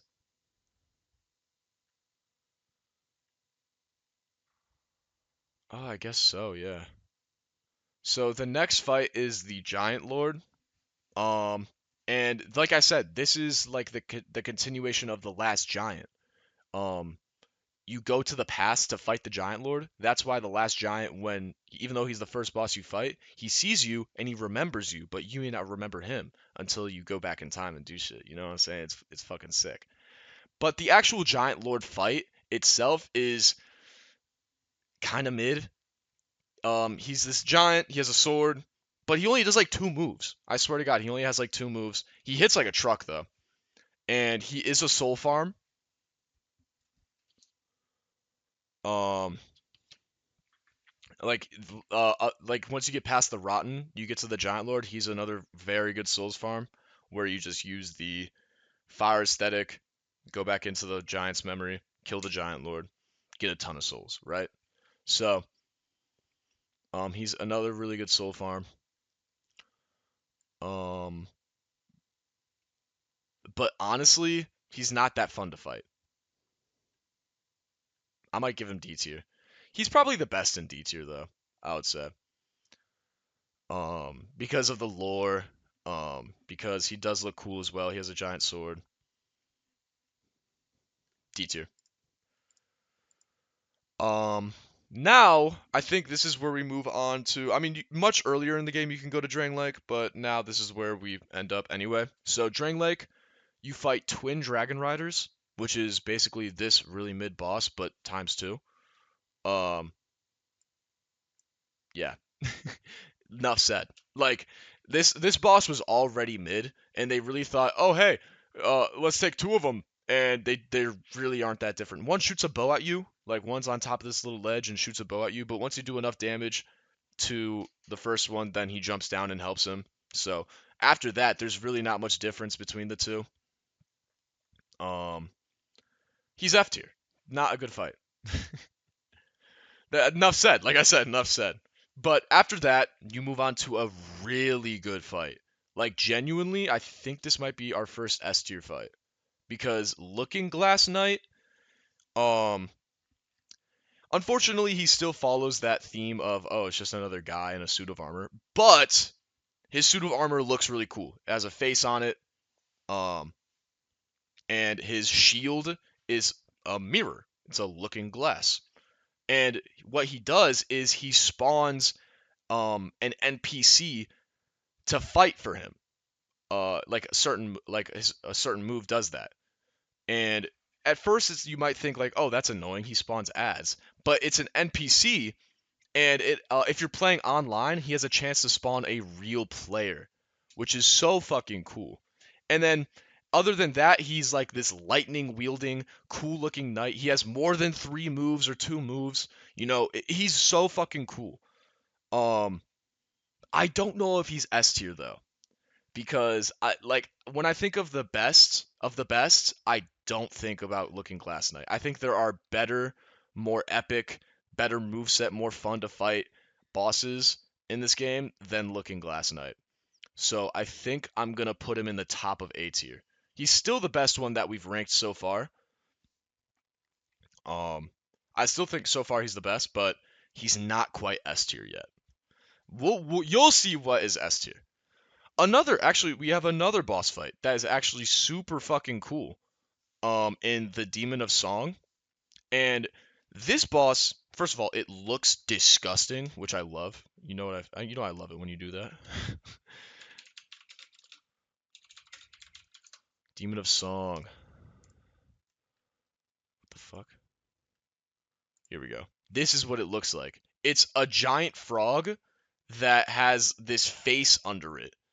And at first it's just a frog that it ribbits over to you, but then it like opens its mouth and it reveals the face, and then the face starts fucking hitting at you. Like, it's such a cool idea. Like, look at this. It's such a cool idea, and it looks sick. And if you attack the frog regularly with its mouth closed, then he doesn't do, or you don't do a lot of damage to it. But when it opens its mouth to attack you, that's when you need to attack it. That's its weak point. So it's like a super unique like concept with the weak point mechanic. It's like the Duke's Deer Fraser, where it's like it lures you into its weak point so it can attack you, you know? So I really like that concept. I love its design. It's probably one of the coolest looking enemies or bosses in this entire game. At the end of the day, though, its fight is, once you get, the weak point mechanic through your head, it's still kind of basic. That's the only thing holding it back. It has like 2 or 3 moves again. It jumps around, and it attacks you with its arms once it pulls its face out. But that's it. That's really the moveset. So that's, I would say, the only thing holding it back. I think I might still put this at the bottom of A tier. Because I really like that weak point mechanic and the way they utilize it. They do the same idea as the Duke's Deer Fraser, where it's like, oh, this is my weak point. Come and hit it. Oh, I've just now lured you into my trap. This is where I'm able to do all my best moves. You know what I'm saying? So I do like that. What next? Oh, so yeah, after the Demon of Song, then you delve into like the catacombs of Drangleic, and this place sucks as well. But you do fight Velstadt, the Royal Aegis. Yeah, let's look this guy up. So yeah, this is another case of a guy in a suit of armor. This is Elden Ring? What the fuck are we doing? He does kind of look like him, though. But yeah, it's basically a knight guarding King Vendrick. And I think the lore behind him is pretty cool because he's guarding like a forgotten lost king. But he falls into that category of another guy in a suit of armor, and it's like, why are we fighting him? You know what I'm saying?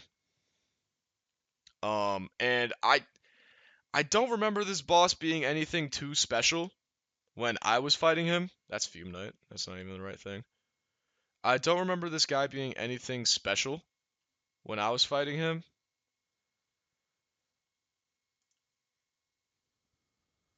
How to cheese. Let's take a look at this, because I actually need to jog my memory. You can shut up.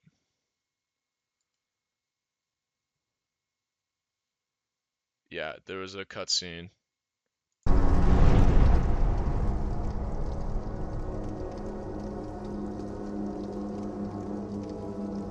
There he is, worshipping.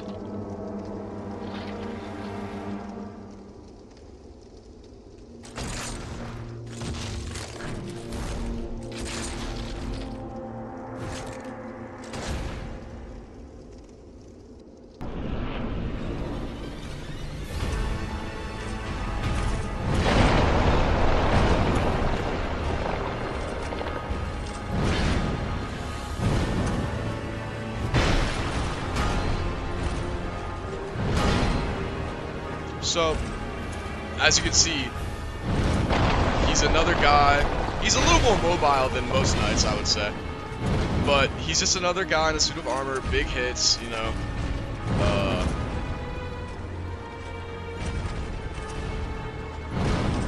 He does look cool. I don't know. I don't know. He's nothing too special. Maybe I would put him like bottom of B tier or like top of C tier. I do think he's better than the Pursuer. I remember fighting this guy. I just need to jog my memory. I'd probably put him at the top of C tier. I don't know why he's depicted like this, like he's in the sky and everything. You fight him underground. But whatever.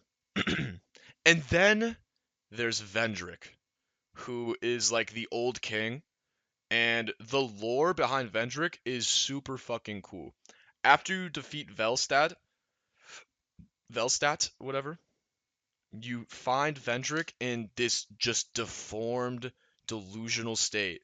And you see him just wandering, just dragging his body along, and just endlessly wandering, like he's lost his mind or something.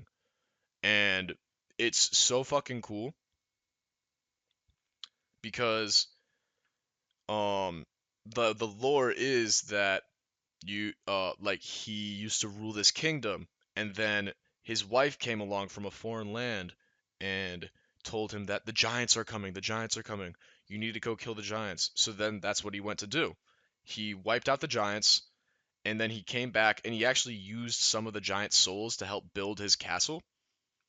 And then the giants, he didn't wipe out all the giants, but the giants came back to his castle and were like, "Hey, I'm gonna fucking kill you.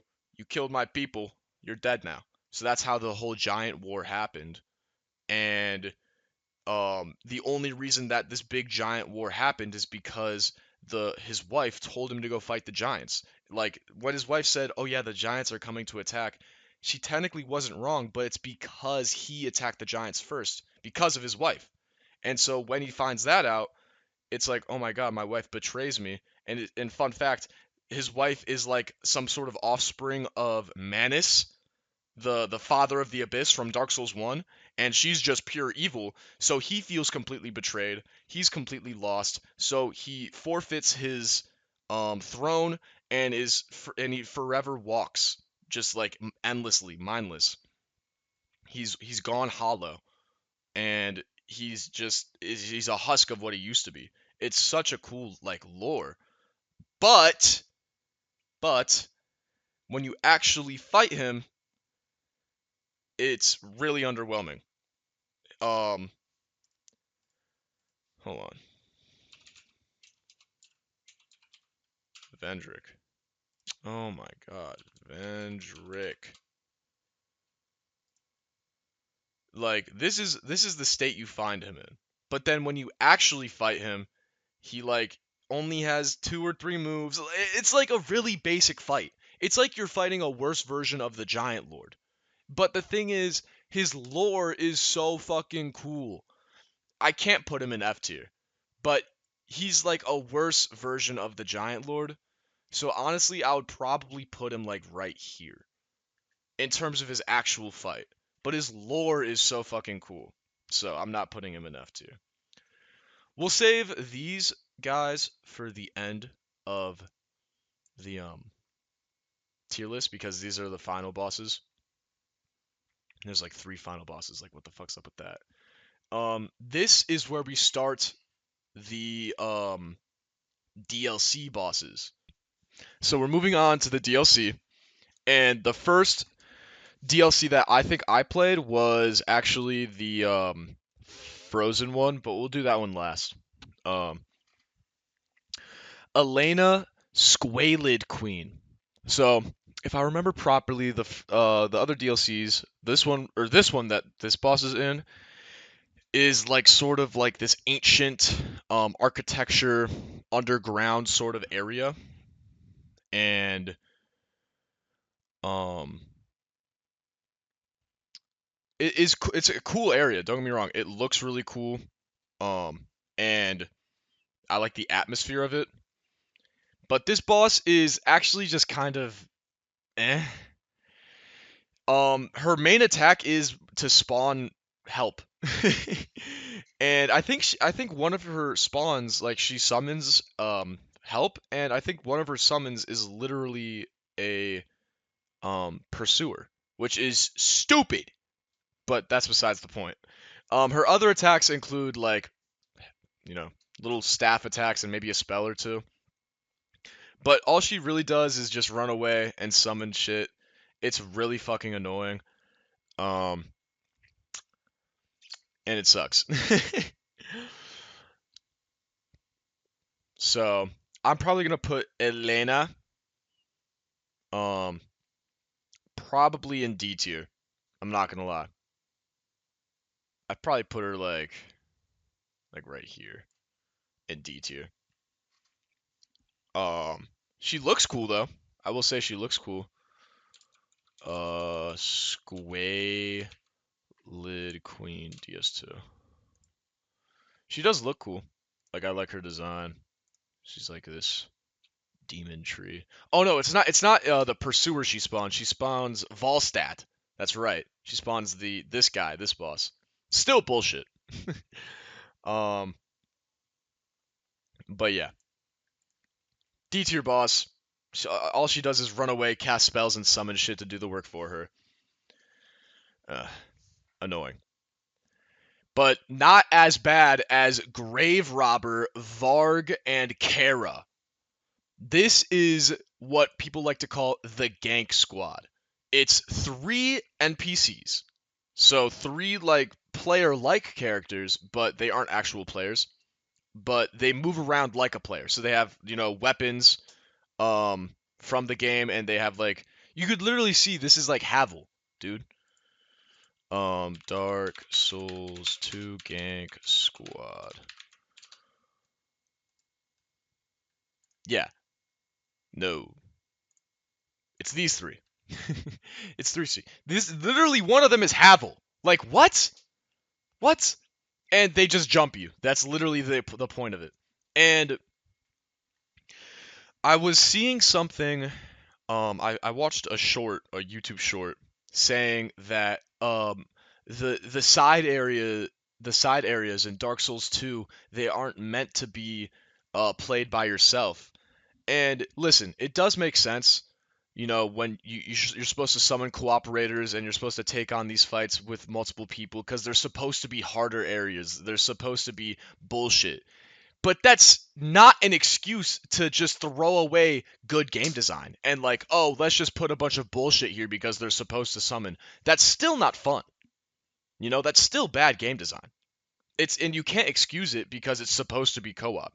And that idea doesn't work 10 years later. You know what I'm saying? That type of game design doesn't age well when no one else is playing the game anymore. You know what I'm saying? So, um this is still a shit boss. And honestly, I would probably say safely that this is probably I don't know. I don't know. I think for now we're gonna say he's the worst boss because he's definitely worse than Ancient Dragon. It's literally just of NPCs, and NPC fights historically aren't good either. Like most NPC fights, they just aren't that fun or thrilling. You know what I'm saying? So you already take the default idea that it's going to be an NPC fight, and then put 3 of those NPCs there with a terrible, by the way, terrible boss run back. All of these little side areas in the DLCs have terrible boss run backs. So combine all of that together, you have one of the worst bosses in From Software history, by the way. So but that's okay. That is all excusable because the final fight of this DLC is Sin the Slumbering Dragon. And this is an S tier fight. This is an amazing dragon fight. It's crazy how you go from the Guardian Dragon or the Ancient Dragon all the way up to an S tier fight like Sin. Sin is such a cool fucking dragon fight, and I would argue better than Calamite in DS1. Sin is he's just cool. He has so many different moves. He looks like a stone dragon. Like he's looks like he's made out of stone. He looks so fucking cool.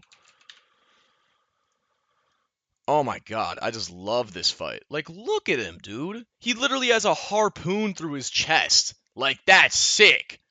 And he runs around, or he flies around. He has like a bunch of flying attacks, and then he lands, and he. Oh, this is some really cool fucking art. um, like he just has such cool moves. He's fun to play against, and um, he's not like overly, he's not like too big to the point where it's like, oh, it's not an interesting fight because you just attack his little ankle, or and if you stand here, then you can completely cheese the boss. You know what I'm saying? He's not too big, so he's he can take care of himself. He's good at all angles, and it's just a really fun fight. It's a really good dragon fight, especially for DS2 standards. So for DS2 standards, I'm placing this guy in S tier. He's actually an amazing boss fight. Um, he just looks so cool. He plays so well, and it's actually a dragon that's fun to fight in this game. So that alone is S tier. Um, so after that, that's that DLC done. After that, you move on to I guess we'll move on to this DLC, the Fume Knight DLC. And the first guy you would fight, or you're able to fight, is the Smelter Demon. And but oh, this time, guys, he's blue. I actually think this might be the worst. Because the thing is, so we have the default Smelter Demon, right? This guy. And already his boss run back is terrible. But and you like I was saying, it's bad when the boss run back is more difficult than the actual boss fight. I don't want, I don't want to consider the boss run back when I'm talking about a boss because I want the boss to speak for itself, but dude, it makes it so frustrating when the boss run back is more difficult than the actual boss fight itself. And that was the case for the Smelter Demon, and that's why he's C tier, because the fight itself is actually fine, He looks cool, he has a fine move set. It's nothing too special, but it's the boss run back that's holding him back. So take this idea of the Smelter Demon and just make it 10 times worse. And that's what the blue Smelter Demon is. First of all, he's literally a copy and paste of the regular Smelter Demon, just blue. He has all the exact same moves. He has the exact same like phase transitions where he like gets like fire that hurts you. It's literally the exact same fight, except he's blue. So that, first of all, copy and paste. I hate that shit. That's why I ranked Dragon Slayer so low. I hate that shit. It's just lazy to me. Like, you literally came up with a DLC. This is supposed to be adding content to the game. This is supposed to be new shit. But you just add the Smelter Demon? Like, bro, come on. But not only that is he a copy and paste, but I actually think he has the worst boss fight runback in all of FromSoft history. This runback is actual hell. Actual hell. There's enemies that like slow you down and like reduce your movement speed. There's enemies that they're just spammed everywhere. There's ranged enemies, there's tanky enemies, and it's so annoying to deal with. So fucking annoying. Oh my god, I fucking hate this Smelter Demon. So annoying. Like, it's literally the worst, not just the worst run back in the entire game, which already has terrible boss run backs, but it's also the worst boss run back, I think, in From Software history in all of their games. So, like, there's literally no excuse for this guy. I think it's safe to say that this might actually be the worst boss in the entire game. And it's because of his run back, and it's because that he's just a copy and paste of already a mid boss. Like, bro. So annoying. But luckily, the other two bosses in this DLC are phenomenal. Let's rank them both. Fume Knight, S tier. Surlone, S tier. And these two fights are in the same DLC. And Fume Knight is a cool fight, because he doesn't follow that knight in a suit of armor trend. He actually looks cooler than that. He has two weapons. one like short sword and then one like colossal weapon. So he has like a super interesting moveset when you fight him. He has two phases. Um, he's just a really overall cool looking guy, fun fight, literally zero complaints, and he's just fucking him, dude. He's just him. So he's S tier. And then Sir Alone is, I would actually say Sir Alone is actually a better fight than Fume Knight, but that might be a hot take. And I think I might be glazing here, but Sir Alone's arena, Sir Alone's arena is so pretty. Like look at this. Like the reflection off the clean granite tile floor, like the sunset in the back. When you enter the arena, he's sitting like this. Like that's so cool. Um, and his fight, he's actually fast as fuck, and like he's like slashing like a samurai. He's so fucking cool. He's so cool. Um, both of these guys, Sir Alone and Fume Knight, S tier fights. Luckily they're S tier fights because holy shit, Smelter Demon is such a shitter in this DLC. But that's enough. Moving on to the Frost DLC where everything's frozen. This is probably, in terms of the level and the level design, this is probably my favorite DLC because exploring this like frozen castle, I think is actually pretty fucking cool. And when you talk to like the queen or whatever, and she starts melting some of the ice, and then like new like pathways are discovered and everything, I think that's pretty fucking cool. So the first boss you would fight is Ava the king's pet. And I would say this is probably an A tier fight. I would probably put it between Dark Lurker and Duke's Euphrasia. It's like a tiger, I think. It's like a snow tiger. Ava King's Pet. Yeah. No, not cheese. Yeah, it's like a snow tiger or snow leopard or something. It looks really fucking cool. It's super mobile. It has like magic. It shoots like icicles at you. It has a bunch of different moves, surprisingly. It's actually super fun. So, um, this is a great fight. It's A tier. But you know what isn't A tier? This shit. This shit. This shit. So, like I was saying, every DLC has like a little side optional area with a side optional boss, and every single time it's a terrible fight. It's a terrible fight every single time. It makes you wonder why.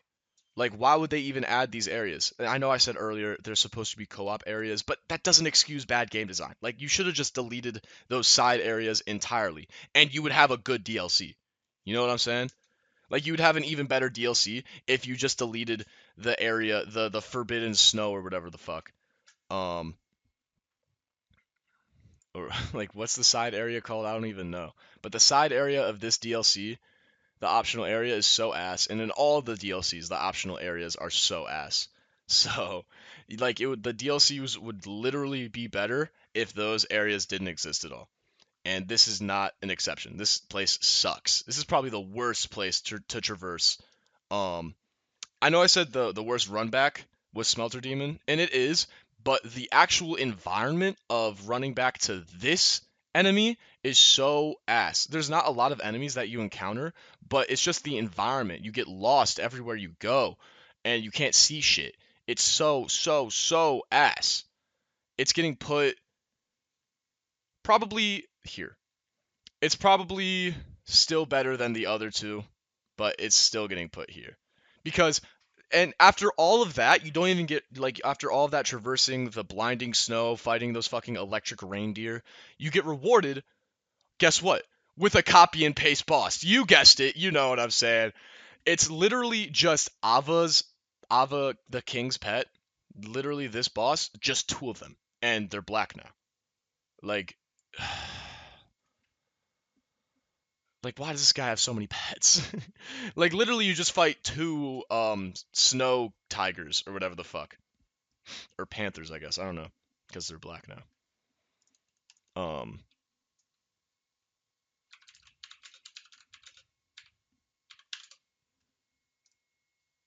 yeah, this is what they look like and you fight two of them. They're just a copy and paste except there's two of them. That's not fucking creative. That's not fun. Whatever. It's ass. It's ass. Um, Moving on. At least we move on to the Burnt Ivory King, who I think is actually a pretty good fucking fight. I would say this is just slightly better than the King's Pet. Um, Because the only thing that's holding this fight back is the fact that it starts with just a bunch of ads attacking you. I know you can summon with this fight, and you're kind of supposed to when you're fighting fucking 5 of his knights at once. So that makes it a little better, but I don't know. It's just like ads in a fight are never. It's like only a few times are they done pretty good. This is kind of one of those times because at least you fight the ads first and then the Burnt Ivory Kings pops out instead of fighting them both at the same time. But I'm just not a huge fan of it in the end. Um, I will say though, this fight is fucking epic. The setup to it is really cool. The whole like flaming burning area around him is sick. Like he looks cool. Like you fight him inside of a volcano or some shit. Like look at this. This is the arena where you fight him and it's just you're surrounded by fire. It looks so fucking cool. And then he has like this huge ass like light sword. It looks cool as fuck and he's constantly dashing at you, attacking you and shit. He's a cool fight. He's a cool ass fight. And that caps off the DLCs of DS2. One second though, I want to take a bite of one of my smash burgers before I keep yapping because I prepared these and now they're just sitting there. So let me take a bite of this real quick.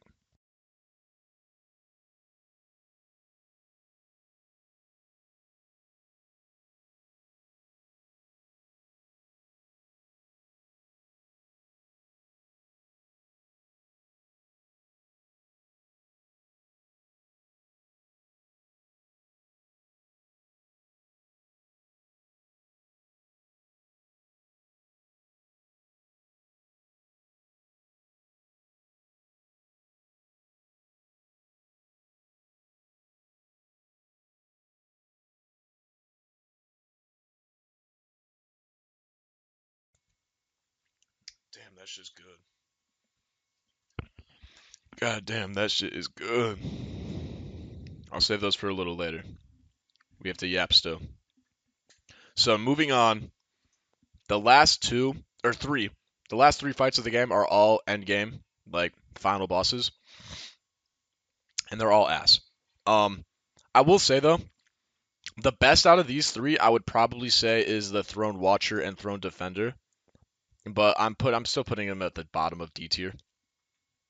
Um, because it is an interesting duo fight, but they have the exact same sort of AI of like constantly charging at you. They don't play off of each other's like dynamics at all. They are unique, they aren't like just 2 of the same enemy.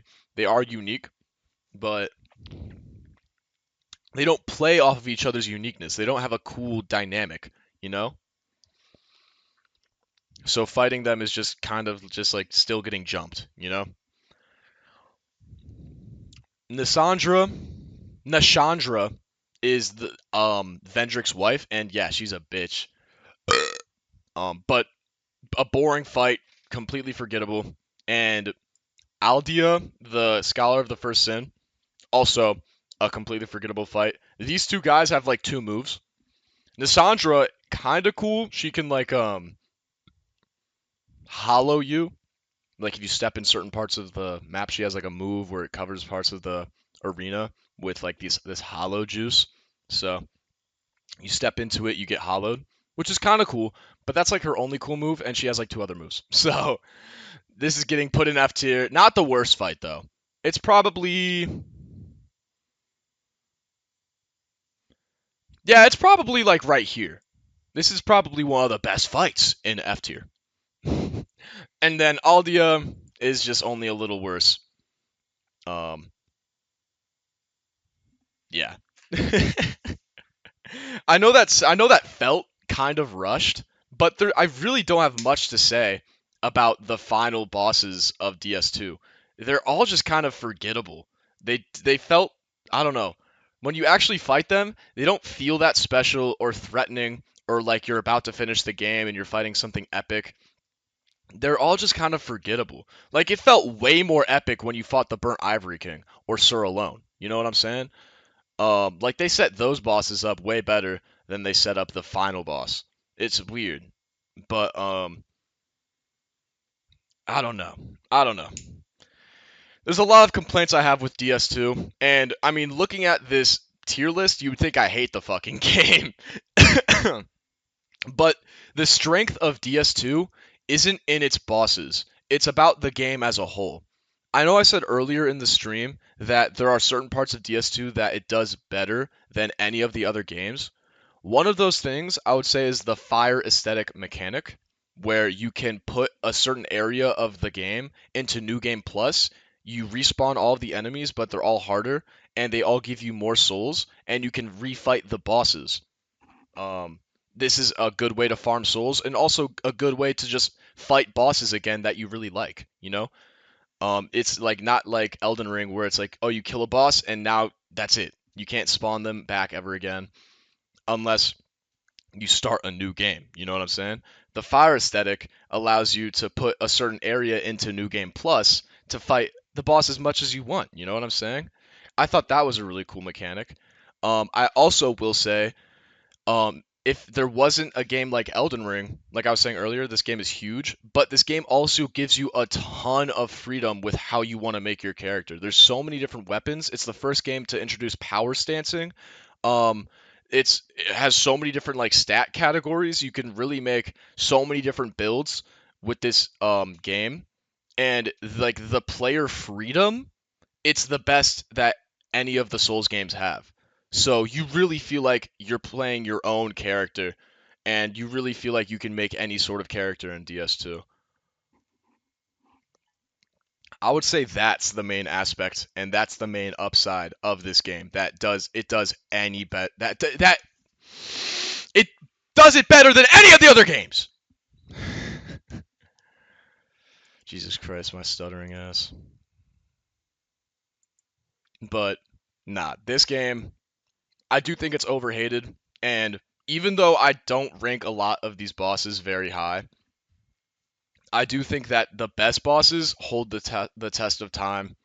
A lot of the bosses in S and A tier I still think are amazing, and if you were to put them in any other game, they would hold up just fine. So, um, it just sucks that I know like the story behind DS2. It's like the management behind the team was switched around a lot and it was very rushed and everything. So that's why a lot of the bosses only have like two or three moves.